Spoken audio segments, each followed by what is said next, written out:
তো আমরা প্রথমে একটা দুইটা রং রাখছি আজকে আমরা এখানে, এই দুইটা রং দিয়ে আমরা একটা কাজ করবো। সেটা আমরা একটু এদিকে খেয়াল করি, সবাই কথা বলবো না। এখানে একটা ইলিপস আঁকলাম, ইলিপসের মধ্যে আমরা একটা গ্রেডিয়েন্ট অ্যাপ্লাই করব। অ্যাজ ইউজুয়াল ইলিপসটা ঠিক এরকম থাকবে। দেন প্রথম স্লাইডের মধ্যে আমরা এই রংটা দিব, আর দ্বিতীয় স্লাইডের মধ্যে আমরা এই রংটা দিব। এটাকে আমরা একটু গাঢ় রাখবো, এই পাশটা আমরা একটু গাঢ় রাখার চেষ্টা করবো যাতে এটা গাঢ় দেখা যায়। এটুকু আমরা সবাই ক্লিয়ার। এবার আমরা এটাকে ডাবল বানাবো, বরাবর রাখার চেষ্টা করব। দেন দুইটাকে সিলেক্ট করব, অবজেক্ট থেকে ব্লেন্ড, ব্লেন্ড থেকে মেকে ক্লিক করব, তাহলে হয়ে যাবে। আর যদি এরকম না হয় কারো, অনেকের হয়তো বা আপনারা দেখবেন এটা এরকম আসবে, এরকম যদি আসে তাহলে আমরা আবার ডাবল ক্লিক করে স্মুথ কালার অপশন থেকে স্মুথ ডিস্টেন্স স্পেসিফিক ডিস্টেন্সে ক্লিক করে প্রিভিউ দিলে এটা এরকম হয়ে যাবে।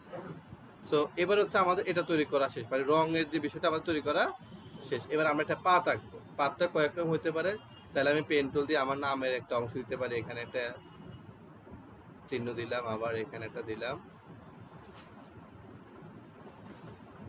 আমি পাত আমি এইভাবে একটা শেপ আঁকলাম।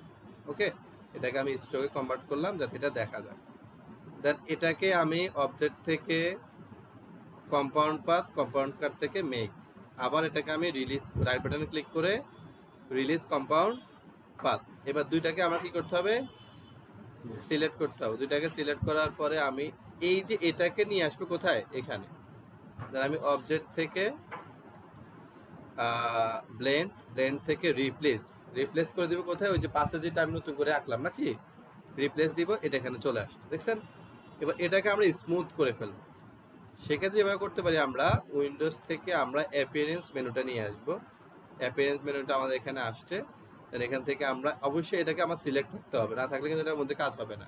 দেন আমরা এফএক্সে ক্লিক করব, ডেস্কটপ অ্যান্ড ট্রান্সফর্ম থেকে এই রাফেন একটা শব্দ আছে বা রাফেন, এটাকে ক্লিক করার পরে এখান থেকে আমরা প্রিভিউ মোডটা চালু রাখবো, আমরা দেখতে পাই কেমন হচ্ছে। অলরেডি এরকম দেখা যাচ্ছে। এটাকে আর একটু বাড়াই, এটা এরকম, আর ডিটেল বাড়ালে এটা আস্তে আস্তে সফট হওয়া শুরু করবে। যত ডিটেল বাড়াবেন তত সফট হবে, আর এগুলো করলে একটু অ্যাট্রিবিউট একটু বড় হবে, একটু ছোট হবে। স্মুথ করলে একটু স্মুথ দেখাবে, আর এটা করলে একটু কর্নারগুলো একটু কার্ভ দেখাবে, নাথিং এলস। এটা বাড়ালে এটা আরও বড় দেখা যাবে, ডিটেল বাড়ালে এটা আরও সফট হবে। এই হচ্ছে মোটামুটি বেসিক বিষয়টা। এখন যদি আমরা এটাকে এভাবে একটা যদি ব্রাশ আঁকতে চাই, আমরা এইভাবে এটা কাজ করতে পারি। সো সেম জিনিসটা আমরা এভাবে করা যায়, ঠিক আছে। ক্লিয়ার বিষয়টা আমরা দেখি। বেশিক্ষণ ভিডিওটা মনে হয়নি, অল্প কিছুক্ষণের